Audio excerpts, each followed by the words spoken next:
Amis fidèles du Jana TV, une fois de plus, merci d'accueillir chez vous notre programme. Parade est une émission qui consiste à recevoir les hommes et les femmes de la diaspora congolaise qui font l'actualité. Aujourd'hui, nous recevons M. Guillaume Kouka, ingénieur voirie réseau divers et président de l'association Urbanis C'est un Plus. Avec lui, nous allons évoquer l'épineuse question de la distribution du courant électrique dans notre pays, le Congo-Brazzaville. En effet, tel que vous le savez, malgré les investissements colossaux consentis par le gouvernement, les barrages inaugurés, on pense à Yumboulou, à Côte-Matev, où il y a une centrale électrique qui est thermique, les coupures d'électricité continuent à faire le quotidien des Congolais. À partir d'ici de la diaspora, nous faire aussi le porte-voix de ces populations qui, au jour le jour, voient leurs réfrigérateurs, leurs appareils électroménagers ou encore leurs industries ne pas fonctionner tout simplement parce qu'on leur fournit une mauvaise électricité, une électricité tout simplement de mauvaise qualité. Arnaud Guillaume Kouka, bonjour. Bonjour, monsieur Makosso. Je suis très heureux de vous recevoir pour qu'on parle en fait aujourd'hui de Paris, d'un sujet qui préoccupe les Congolais, qu'ils soient à Brazzaville, à Pointe-Noire, à Dolisie. Bien avant qu'on rentre dans le sujet, vous êtes président de l'association Urbanis C'est un Plus. Présentez-nous cette association rapidement. Alors, Urbanis C'est un Plus. Urbanis C'est un Plus est une association constituée des Congolais vivant principalement en France et qui a pour objectif de travailler sur les questions d'urbanisme, de l'habitat, de la construction et de l'aménagement du territoire. En fait, au lieu de critiquer seulement, on s'est dit, sur nos champs de compétences, comment est-ce que nous, on pouvait apporter quelque chose au pays. Donc c'est pour ça, effectivement, avec l'expérience qu'on a ici, qu'on développe ici, on a voulu créer cette association pour être force de proposition, pour essayer d'être un acteur de la société civile et essayer d'éclairer les populations pour bien comprendre les enjeux sur des domaines comme celui de la distribution électrique, par exemple. Alors, on va rester sur ce domaine-là puisque les enjeux sont très importants. On voudrait bien comprendre quelle est aujourd'hui la capacité de production du Congo, exactement. Alors, c'est bien de mettre les chiffres parce que ça permettra de vous poser le sujet avant que nous allions dans les détails. Alors, les chiffres que je vais donner, ce sont les chiffres du gouvernement. Hein. Bien sûr, donc c'est les chiffres officiels. Voilà. Tout à fait. Tout le monde peut les trouver sur Internet. Tout à fait. Si vous voulez, aujourd'hui, la capacité installée des unités de production, je parle bien de la production d'énergie électrique au Congo, c'est 500 MW. Sachant qu'on a deux principales centrales, qui sont la centrale d'Imboulou, avec 120 MW, et la centrale à gaz de Côte-Matev, qui est de 300 MW. Sachant qu'avant ça, on a toujours Moukoukoulou, on a les deux centrales thermiques de Brazzaville et de Pointe-Noire, on a la centrale du Dué. Donc officiellement, les chiffres disent qu'on a une capacité de 500 MW. Lorsqu'on sait par exemple qu'une ville comme Brazzaville ne consomme que 100 MW. Alors, par rapport à ça, mais qu'est-ce qui explique aujourd'hui? On produit 500 MW, Brazzaville n'en consomme que 100, et Pointe-Noire, je ne sais pas vous dire peut-être des chiffres. Comment se fait-il qu'aujourd'hui, on est toujours dans cette pénurie d'électricité au Congo-Brazzaville? Ouais, donc avec les chiffres que je viens de citer, qui sont les chiffres du gouvernement, une fois de plus, je le redis, on produit suffisamment d'électricité. Donc il y a assez d'électricité. Voilà, pour combler les besoins de Brazzaville et de Pointe-Noire et de Dolisie. Pourquoi je cite ces trois villes? Je cite ces trois villes parce que ce sont les principaux centres urbains. 60% de la population congolaise se retrouve dans ces trois centres. Se retrouve dans ces trois centres. Donc si on règle le problème de Brazzaville, de Pointe-Noire et de Dolisie, on règle le problème de 60% des Congolais. Donc c'est très important à dire.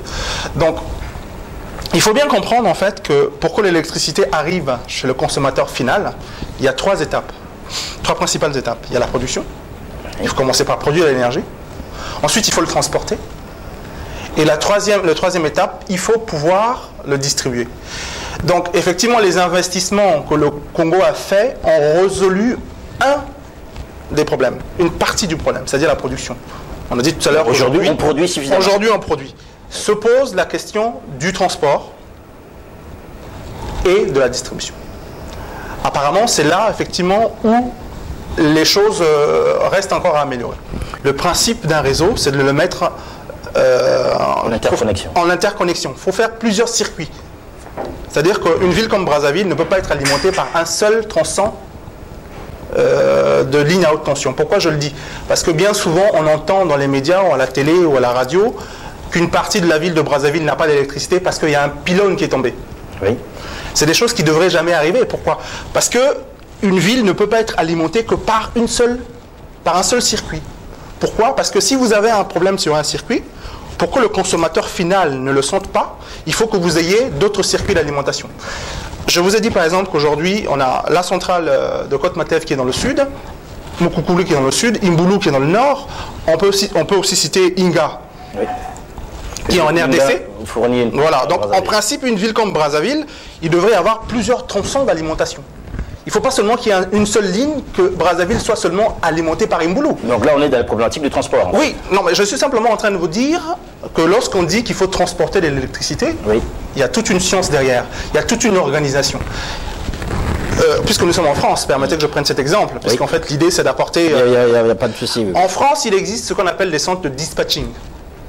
C'est-à-dire que chaque mois, chaque semaine, ce centre-là fait l'état des besoins et en face, ils mettent les capacités de production. Il peut arriver que pour X, Y raison, le nombre de centrales nucléaires, puisque l'énergie en France est principalement nucléaire, ne répondent pas aux besoins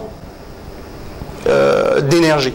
Et dans ce cas, le centre a la possibilité de pouvoir se retourner vers d'autres pays, comme l'Allemagne, comme l'Italie, pour faire venir de l'énergie. Donc il y a une vraie réflexion qui est faite en amont pour essayer d'anticiper les besoins en énergie pour que le consommateur final ne se sente pas pénalisé. Quelque chose comme ça, à mon avis, n'existe pas au Congo. C'est-à-dire qu'on n'anticipe pas.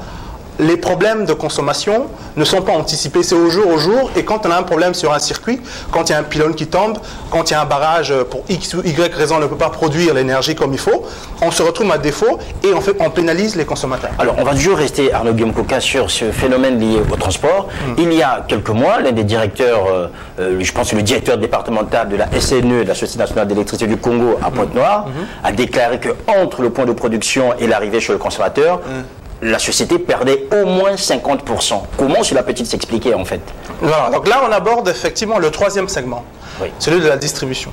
Donc effectivement, une fois que l'énergie a été transportée, il faut pouvoir le distribuer dans la ville. Bon. Ce qu'il faut comprendre, c'est que, je vous ai parlé tout à l'heure des pertes qu'il y a dans les circuits, tout à fait. Il faut savoir que ces pertes-là sont proportionnelles en fait à la qualité des installations. Plus nos installations sont mauvaises, plus les pertes sont importantes. Or, il faut simplement se poser la question de quand datent les installations de la SNE dans notre pays. C'est quand même qu'elles sont vétustes. Oui, effectivement les installations de la SNE sont vétustes. Dans d'autres pays, c'est des chiffres qui sont disponibles sur Internet, tout le monde peut aller les trouver. Normalement, les pertes sont à hauteur de 20%. C'est-à-dire qu'un bon distributeur sait que quand il met au moins 20. Voilà, quand il met 100 dans le réseau, à l'arrivée, il n'y a que 80 qui arrivent. Donc c'est pour ça qu'il faut anticiper. Voilà, donc je suis simplement en train de dire que sans rentrer vraiment dans le domaine technique, un bon réseau se dimensionne. Oui. Ça ne se fait pas au hasard.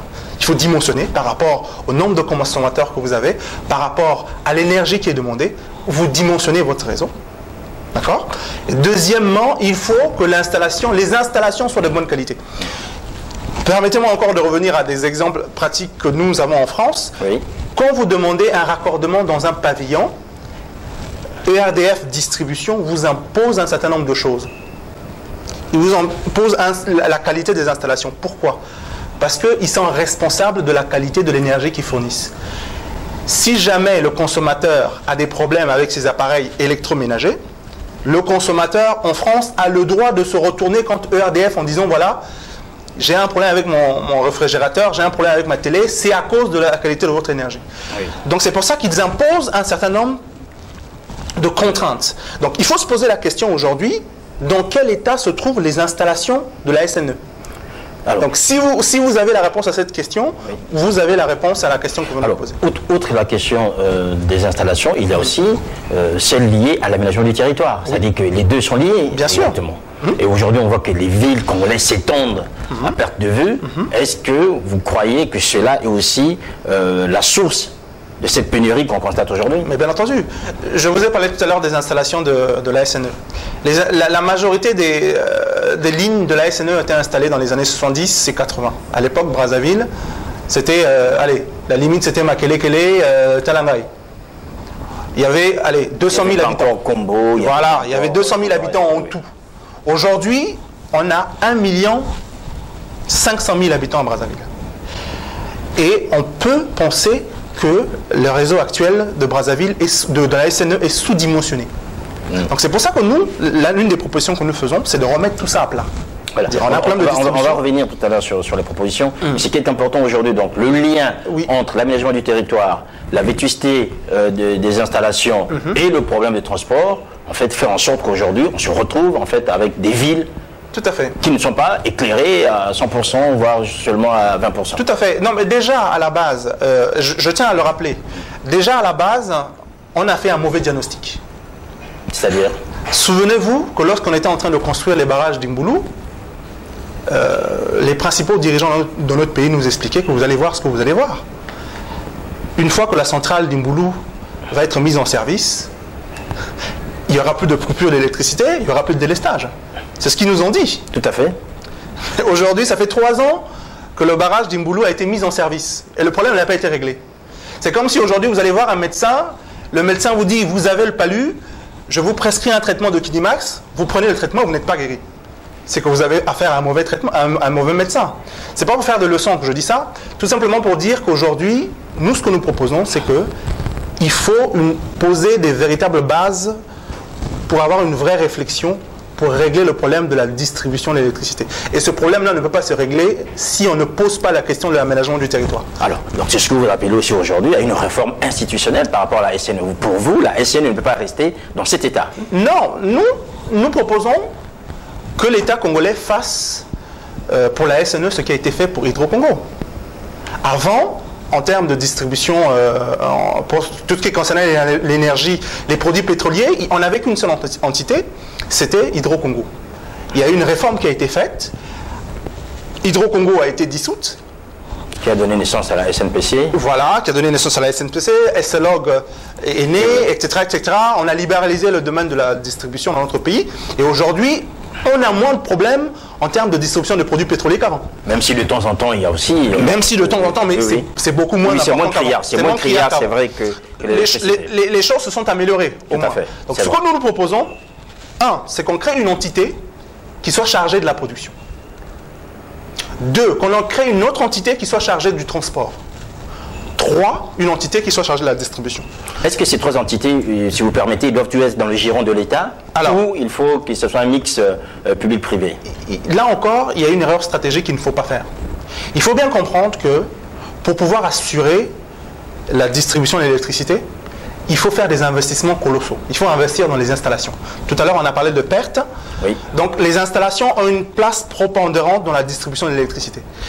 Et ces installations, les investissements nécessaires à la construction de ces installations ne peuvent pas être faits par des privés. Vous ne trouverez pas un privé qui acceptera de vous construire des kilomètres et des kilomètres de lignes à haute tension. Vous ne trouverez pas un privé qui acceptera de vous construire des tronçons de basse tension pour que les gens aient de l'électricité avec la bonne tension chez eux. C'est un domaine qui est un domaine régalien, qui est de la responsabilité de l'État. Donc, dans ces 3 segments-là, on peut peut-être privatiser le transport, on peut peut-être privatiser la production, mais la distribution, il faut que ça reste un domaine de souveraineté. Il faut que ce soit l'État qui garde la main dessus. Si ce n'est pas le cas, on risque d'avoir des sociétés privées qui reprennent la SNE, en tout cas la partie distribution, mais qui ne font pas les investissements nécessaires. Et on n'aura pas résolu le problème. Voilà. Alors aujourd'hui, comment vous voyez en fait le travail par rapport à ces 3 segments qu'on vous dit, qu'on puisse les distinguer? Ça se passera comment en termes de synergie et surtout d'efficacité? C'est-à-dire à quel moment on va gagner en efficacité? Tout simplement parce que moi je produis l'électricité, je suis une entreprise, je produis de l'électricité. Cette électricité-là, je la fais transporter. Je veux dire, reprenons le même schéma qu'avec les produits pétroliers. Oui. On a effectivement les entreprises, les multinationales qui extrait le pétrole brut. Voilà, tout à fait. La CORAF achète le brut, raffine le brut, le vend à la SLOG, qui vend aux distributeurs. Donc vous avez une chaîne économique qui fonctionne. Sachant que finalement, le consommateur final, c'est lui en fait qui alimente le réseau avec les subventions de l'État. Donc effectivement, il y a plusieurs partenaires. Il y a les entreprises, il y a l'État et le consommateur. Donc c'est des chaînes économiques qui ont fait leurs preuves ailleurs. Permettez-moi encore de revenir en France. En France, ça fonctionne comme ça. Oui. On a effectivement EDF, qui s'occupe de la production des centrales nucléaires, domaine stratégique. Il y a RTE, qui s'occupe du transport, qui est une filiale d'EDF, mais qui a une gouvernance totalement indépendante, qui transporte l'électricité, en tout cas l'énergie. Et le dernier maillon de la chaîne, c'est ERDF, qui distribue.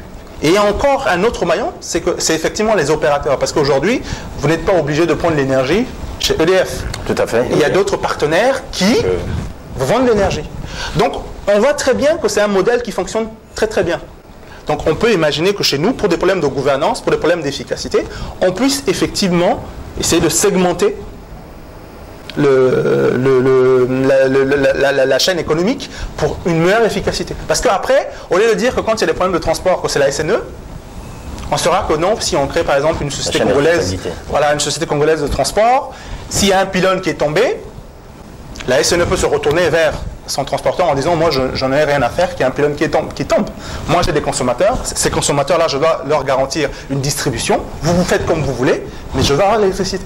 Alors, cela signifie qu'aujourd'hui, en dehors, s'il faut juste revenir, Arnaud Guimkoka, sur tous les problèmes que vous avez évoqués, il y a aussi un problème de responsabilité. Aujourd'hui, visiblement, la SNE n'est pas responsable devant les consommateurs, ou encore si les consommateurs, en fait, qui laissent la situation perdurer dans cet état, puisqu'il n'y a pas d'action contre la SNE. Oui, bien entendu. Mais c'est pour ça que nous avons créé Urbanis, c'est un plus. C'est-à-dire, quelque part, nous voulons aider les populations aussi à prendre conscience, à demander des comptes. Je le dis aujourd'hui, que les populations congolaises peuvent s'organiser et porter plainte contre la SNE. Mais bon, n'empêche que dans le contexte, parce qu'il ne faut pas aussi faut pas essayer de regarder ce qui se passe dans notre pays avec le prisme de l'Europe. Hein. C'est pas la même chose. Mais bon, l'idée c'est déjà essayer de dire à l'État qui doit prendre ses responsabilités et reformer le secteur. Parce que le principal acteur quand même dans tout ça, c'est l'État.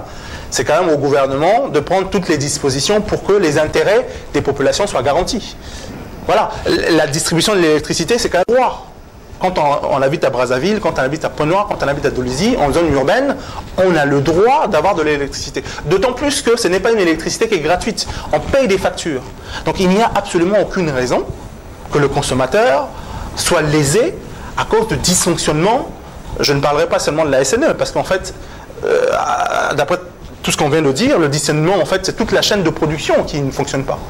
Donc c'est pour ça que l'État doit prendre ses responsabilités et réorganiser le secteur de la distribution de l'électricité comme il a réorganisé le secteur de la distribution des produits pétroliers. Voilà, donc on peut y arriver. Ce qu'on a pu faire avec le pétrole, avec l'essence, le gasoil, pourquoi on ne le ferait pas avec l'électricité? C'est ça la question.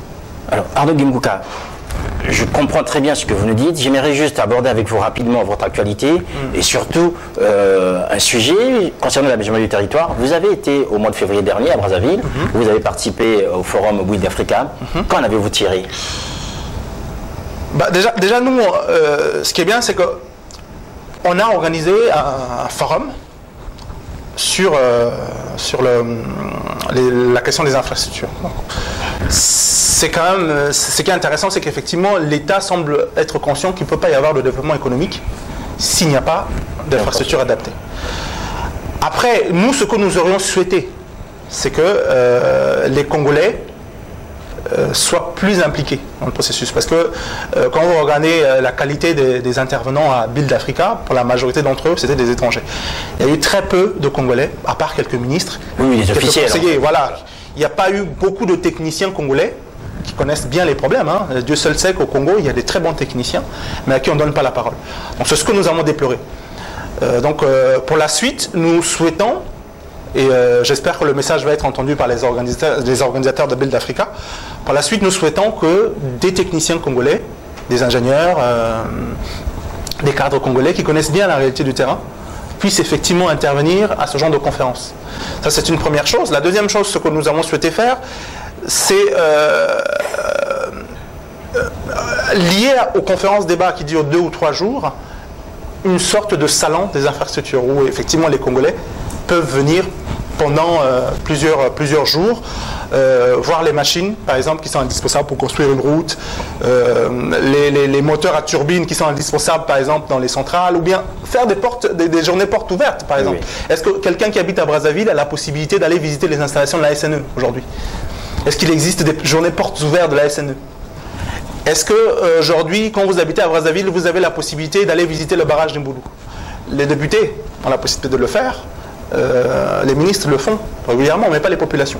Effectivement, vous organisez Build Africa, mais avec ça, vous organisez aussi des activités qui permettent aux populations d'être impliquées pour qu'ils puissent vraiment saisir l'importance des événements qui sont organisés. Parce que, sans vraiment faire des critiques, hein, une fois de plus, je félicite les gens qui ont eu l'initiative d'organiser les critiques contribuent aussi. Hein, tout à fait, mais on a l'impression que Build Africa, ça reste une grosse opération de communication, que les Congolais, malheureusement, n'en retirent rien de concret. C'est ce qu'on peut déplorer. Alors, on va rester sur votre actualité au niveau de l'association. Vous organisez donc du 29 septembre au 4 octobre la manifestation Brazzaville 100 ans d'urbanisation. De quoi s'agit-il exactement? Voilà. Donc, on a bien compris tout à l'heure, on l'a dit, pour ne pas le répéter, les problèmes d'électricité, les problèmes de distribution d'eau, oui.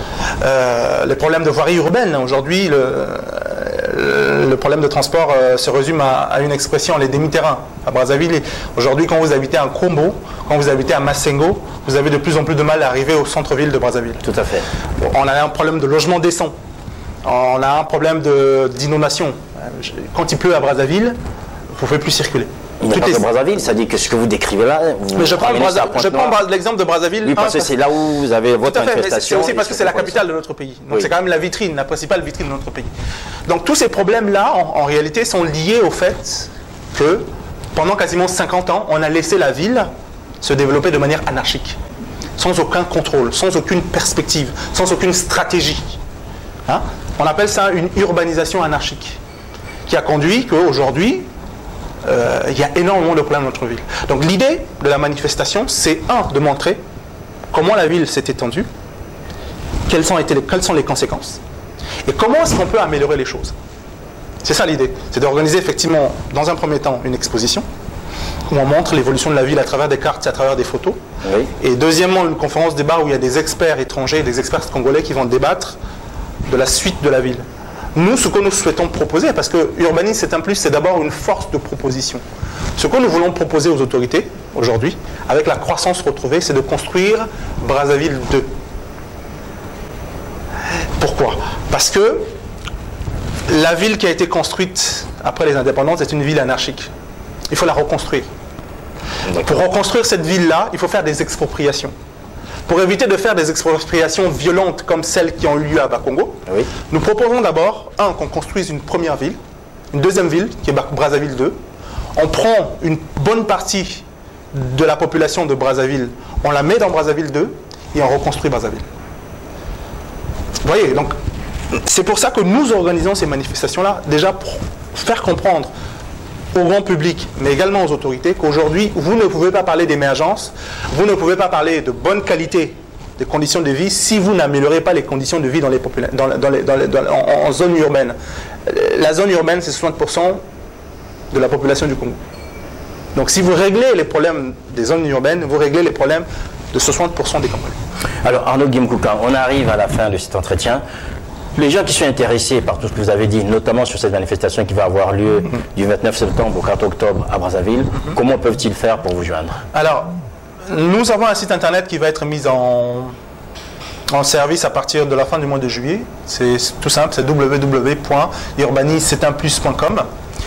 Et il y a une adresse internet, c'est ikia.kuka@gmail.com. Voilà, donc par ces deux adresses, on peut vous joindre et éventuellement participer. Il y aurait peut-être aussi un appel, en fait, pour les gens qui veulent y participer ou qui veulent apporter quelque chose. Bien sûr. La difficulté, c'est que lorsque vous êtes une société, une organisation de la société civile et que vous êtes indépendant, vous avez énormément de mal à trouver des fonds pour organiser des manifestations. Oui. Donc je pense quand même que d'après ce que je viens de dire ici, la manifestation que nous organisons en octobre, d'ailleurs je n'ai pas donné les dates, donc la manifestation a lieu du 29 septembre au 4 octobre 2014.